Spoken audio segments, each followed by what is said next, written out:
Aquí comienza Red Más Noticias.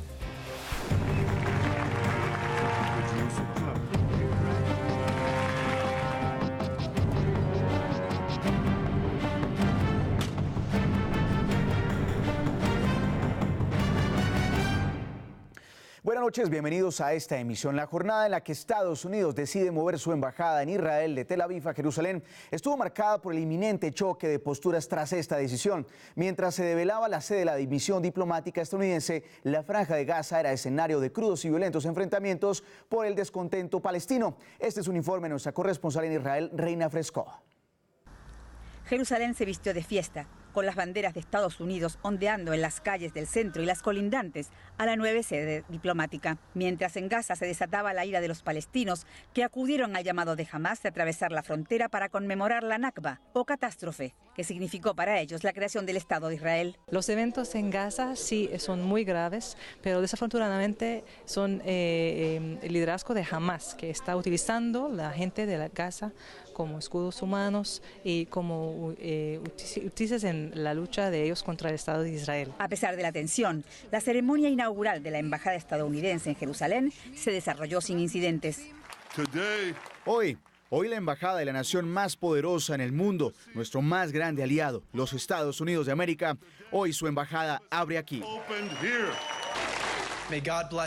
Dios los bendiga, Dios bendiga a Israel, Dios bendiga a los Estados Unidos de América. Por muchos años fallamos en reconocer lo obvio, la pura realidad que la capital de Israel es Jerusalén. Hoy obedecemos a ese reconocimiento y abrimos la embajada en la histórica y sagrada tierra de Jerusalén. Y la abrimos varios años antes de lo que teníamos programado. Para los israelíes, Jerusalén es su capital eterna e indivisible. No podría haber mejor decisión. Ahora por fin un gran país como Estados Unidos y muchos países que le van a seguir están reconociendo que Jerusalén era la capital de Israel, de nuestro país. Pero hay quienes tienen otra opinión. Yo opino que para calmar las cosas tendrían que haberla dejado en Tel Aviv. Donde está todo calmo, ¿para qué hacer ruido? Si la gente estaba tranquila. Fue una jornada festiva para los israelíes, marcada también por la violencia y el estado de máxima alerta en Gaza y Cisjordania. El miércoles, Guatemala trasladará su embajada de Tel Aviv a Jerusalén con la presencia del presidente Jimmy Morales. Y en los próximos días, otros países latinoamericanos harán lo mismo, encabezados por Paraguay. Desde Jerusalén, Reina Fresco, Red Más Noticias. En medio de una jornada sangrienta, más de 40.000 palestinos participaron en la gran marcha del retorno de Gaza que se celebra desde el 30 de marzo en la frontera con Israel. Este lunes, la frontera entre la Franja de Gaza e Israel vivió la jornada más sangrienta desde la guerra de 2014. La marcha de miles de palestinos y los enfrentamientos con las fuerzas israelíes cobraron la vida de al menos 60 personas y más de 2.000 heridos. Piedras, fuego, gases lacrimógenos disparados desde drones y balas de goma fueron el escenario paralelo a la inauguración de la embajada estadounidense en Jerusalén. El gobierno palestino acusó a Israel y pidió intervención internacional, mientras que Israel responsabilizó a Hamás de la masacre y bombardeó 5 posiciones del grupo en el norte de Gaza. La frontera fue declarada zona militar cerrada y el presidente palestino Mahmoud Abbas declaró 3 días de luto. En Cisjordania también se vivió una jornada de enfrentamientos y para este martes se esperan más protestas. La ONU y la Unión Europea, Francia y Reino Unido llamaron a la contención en la frontera, mientras que la Liga Árabe se reunirá de urgencia el próximo miércoles. Y para profundizar más sobre esta apertura diplomática, saludamos a esta hora al señor embajador de Israel, Marcos Sermoneta. Muy buenas noches y bienvenido a Red Más Noticias. Buenas noches, gracias por tenerme aquí. Señor embajador, ¿cuál es el sentido que tiene Jerusalén para que sea tan importante en el cambio de embajada de Estados Unidos y otros países que le seguirán el paso? Estamos hablando de una realidad. La realidad de Israel es la realidad de Jerusalén. Y cualquier acuerdo de paz futuro que se logrará con los palestinos, ojalá pronto, deberá incluir el reconocimiento de Jerusalén como la capital de Israel. Esa es la realidad. El hecho que los Estados Unidos, nuestro aliado más importante, ha trasladado su embajada, es un llamado a reconocer a la realidad.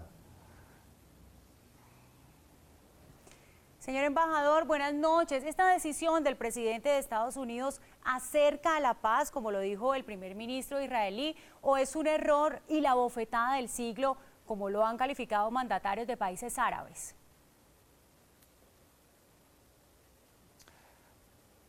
En Jerusalén hay varios consulados de países europeos y no europeos dedicados exclusivamente a las relaciones de estos países con los palestinos. Esto nunca fue considerado como una bofetada a la paz.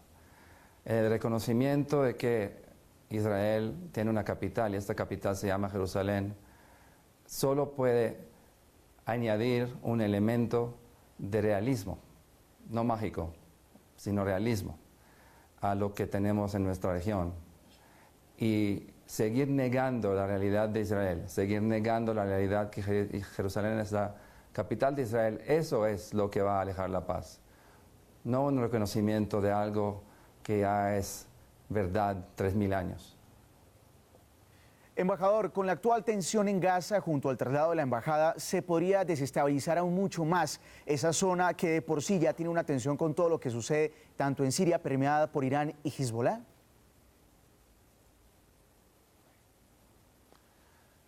Hamas es una organización terrorista que declara abiertamente su deseo de destruir a Israel, que no reconoce a Israel, que controla Gaza y que no le importan ni las víctimas palestinas y mucho menos las víctimas israelíes.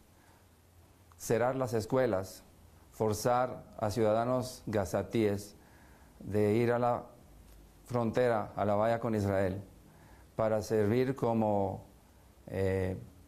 cobertura a intentos de abrir brechas en la valla a 400 metros, no más, de comunidades israelíes. Me parece un ataque violento y cada país, cualquier otro país, no hubiera hecho las cosas diferentes. Señor Marcos Los Sermoneta, terroristas de Hamas han disparado hoy, han plantado explosivos en la valla, han intentado entrar a territorio soberano israelí. ¿Para qué? No para entregar flores, ni para entregar caramelos, sino para matar a inocentes civiles israelíes. Y nosotros vamos a seguir impidiéndole exactamente eso. Señor embajador, en todo Medio Oriente esto puede significar en términos prácticos la posición defensiva y estratégica en un momento de máxima tensión en todos los altos de Golán por posiciones iraníes en territorio sirio. ¿Esto es una cláusula de seguro para Israel, señor embajador?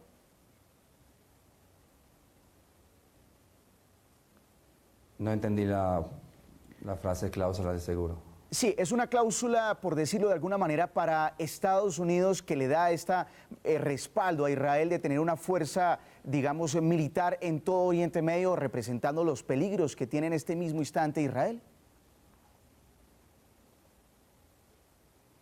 Israel no es nuevo, está rodeado por enemigos. Y ahora enemigos que están físicamente a 2000 kilómetros están tratando de acercarse. Y nosotros no lo vamos a permitir si estamos hablando precisamente de Irán. Estados Unidos es un aliado de Israel, eso no es un secreto. Pero Israel tiene muchos otros aliados, incluso en Medio Oriente, que entienden perfectamente cuáles son los actores y los factores desestabilizantes de la región. Y nosotros somos exactamente el contrario. Israel es una estabilidad para la región. Pues le agradecemos al señor embajador de Israel, Marcos Sermoneta, por estar en Redman Noticias. Muchas gracias. A usted, Michael, y buenas noches. Buenas noches. En otra noticia, las autoridades sobrevolaron el río Cauca y evidenciaron que las aguas continúan represadas. Y vamos a Medellín con Julián Camilo Barrientos, quien tiene más detalles sobre Hidroituango. Muy buenas noches.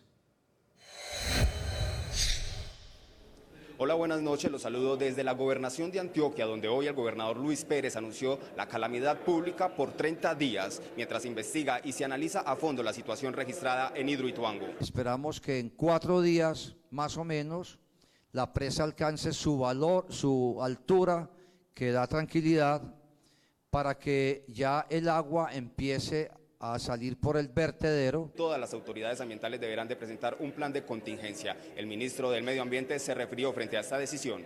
Lo que nosotros estamos haciendo en primer lugar es acompañar la respuesta con el Ministerio de Minas para poder responder a la condición geológica que implica la afectación de los túneles. Si en estos próximos 30 días la problemática no se soluciona, la calamidad pública podría renovarse. En estos momentos las autoridades trabajan para realizar un censo e indemnizar a todas las personas que resultaron afectadas. Informó desde Medellín Julián Camilo Barrientos para Red Más Noticias. Julián, gracias por su información. Y el Ministerio de Transporte reveló que durante este puente festivo ocurrieron 33 muertes producto de accidentes de tránsito, 55% menos que el año anterior. Y vamos con el balance de la operación vial desde el puesto de mando unificado en Bogotá. Adelante, Paola Conde. Muy buenas noches, Michael. Hasta el momento se han movilizado cerca de 2,5 millones de vehículos, paso peaje por todo el país. Para ampliar esta información nos encontramos con el ministro de Transporte, Germán Cardona. Bienvenido a Red Más Noticias y cuéntanos cuál es el balance de las vías.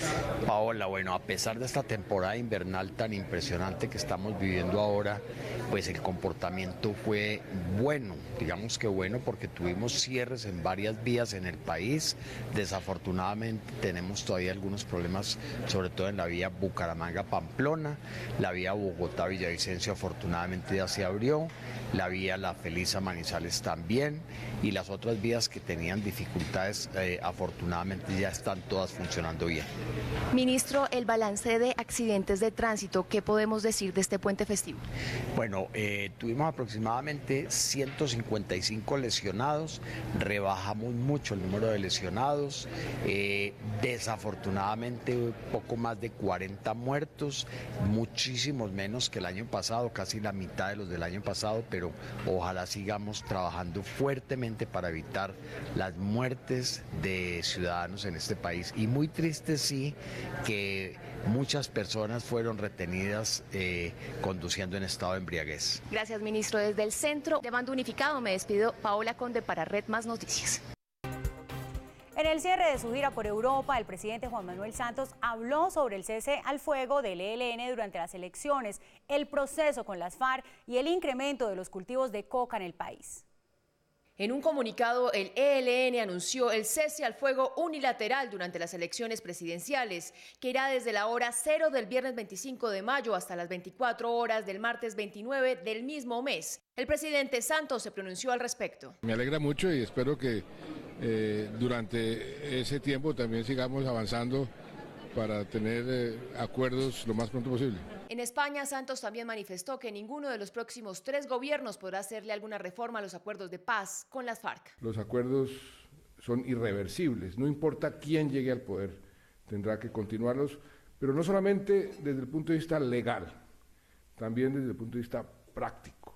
En su gira en Europa, otro tema que se abordó fue el incremento de la producción de narcóticos y cómo esta situación está amenazando la estabilidad de Colombia. Asumo esa responsabilidad, tal vez fue mi culpa, precisamente por imponerle a las FARC en la agenda el tema del narcotráfico, y eso tuvo un incentivo perverso. Santos manifestó que los colombianos necesitan la paz completa, no solo con las FARC, sino también con el ELN. En video quedó registrado el momento en el que una conductora de Uber agrede a una patrullera de la Policía de Tránsito en el aeropuerto El Dorado. Exclusivo Red Más Noticias.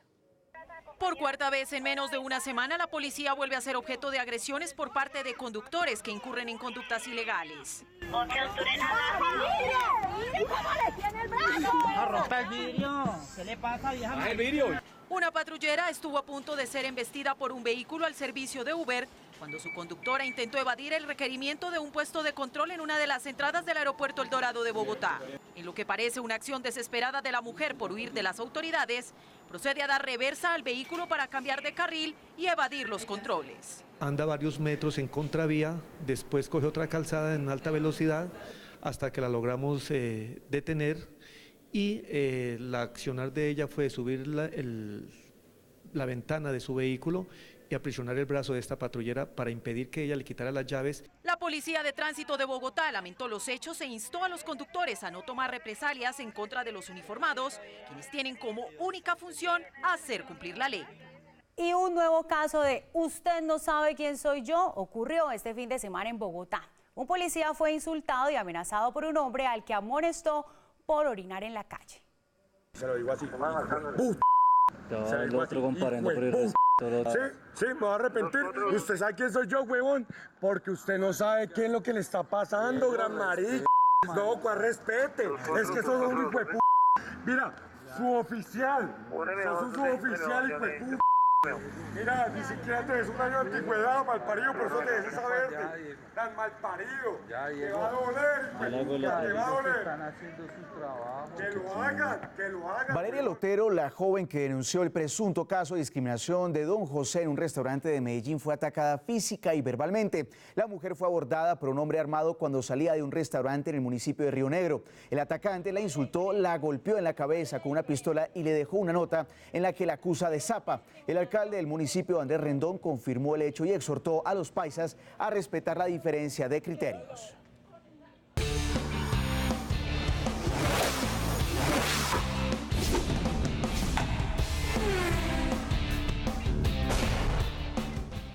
¿Cómo están? Bienvenidos a la acción deportiva que hoy comienza por la Selección Colombia, ya que finalmente José Pekerman dio a conocer los 35 preconvocados al Mundial de Rusia, una lista donde hubo pocas sorpresas. Veamos lo que nos tenía guardado el técnico David Ospina y Camilo Vargas. Creo que aquí no es sorpresa para nadie. ¿Estamos de acuerdo? Estamos bien de acuerdo. Los dos arqueros que venían con frecuencia en la eliminatoria, sin ninguna duda el titular Ospina. José Cuadrado e Iván Arboleda, esa es la primera sorpresa. Iván Arboleda, ¿de dónde viene, señor Páez? Porque no lo hemos visto tapar en Colombia. Ataja en el Banfield de Argentina, lo viene haciendo bastante bien, pero podría ser el descartado cuando sea la lista de 23. Tenemos a Davinson Sánchez, a William Tecillo y Bernardo Espinosa, hasta ahí no hay sorpresas. Los defensores, el que va a tener más acciones, Davinson Sánchez, Tecillo y Espinosa completan la lista. Cristian Zapata, Jerry Mina y Oscar Murillo, tampoco hay problema, así hayan criticado a Jerry ayer con el Barcelona. No hay problema, pero de los 11 de los 35 jugadores ya habían jugado en el 2014 y 9 podrían estar ya preseleccionados también. Frank Fabra, Johan Mojica y Santiago Arias completan aparte de los defensores. Sí, hay que decir que esta nómina es una pre de 35 y luego será otra definitiva de 23. Farid Díaz y Estefan Medina, los dos podrían quedar por fuera ya cuando se realice el filtro a solamente 23 jugadores. Pero de estos 35 sale el reemplazo si se presenta alguna novedad. Carlos Sánchez, Abel Aguilar y Wilmar Barrios, los volantes. Abel Aguilar, atención, mañana le realizan una revisión médica porque salió con una molestia muscular en el partido Cali Nacional. Estamos a la espera. Mateo Uribe, James Rodríguez, Juan Guillermo Cuadrado, ¿qué decir aquí? No tengo nada que decir. Son necesarios titulares de los 9 que ya le había anticipado que ya están de manera fija en la selección. Giovanni Moreno, Jefferson Lerma y José Heriberto Izquierdo. Lerma e Izquierdo se han ganado su cupo por la buena actuación en Europa. Giovanni Moreno está ahí peleando el cupo como otro de los volantes creativos en Colombia. Juan Fernando Quintero, Edwin Cardona y Jimmy Chará. ¿Le alcanzará a Chará? El Junior viene de perder, no le fue muy bien. Edwin Cardona, sus problemas, falta de actividad, fue suspendido antes con la selección.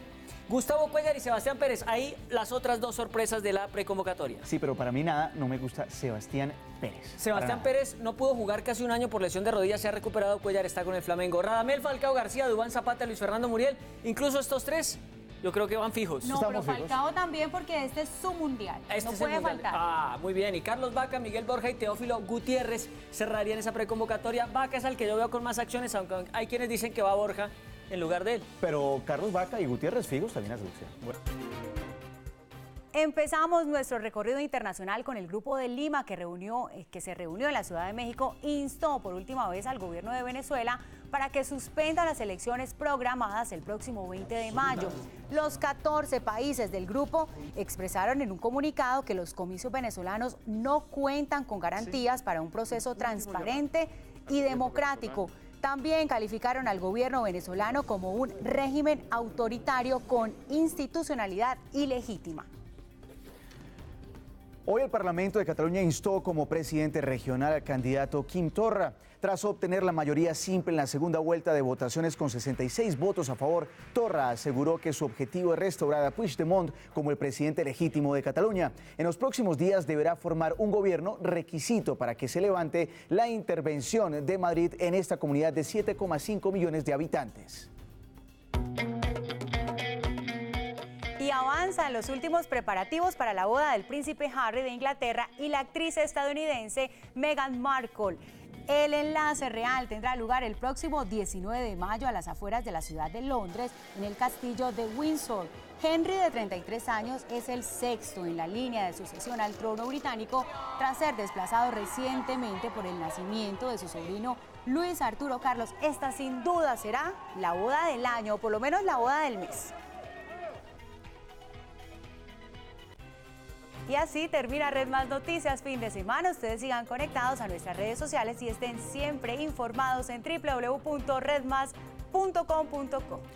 Recuerden, este martes de 6 de la mañana a 8 de la mañana, nuestra alianza informativa 6 AM más con Caracol Radio en nuestros canales 107 y 1007 HD de Claro. A ustedes gracias por estar ahí.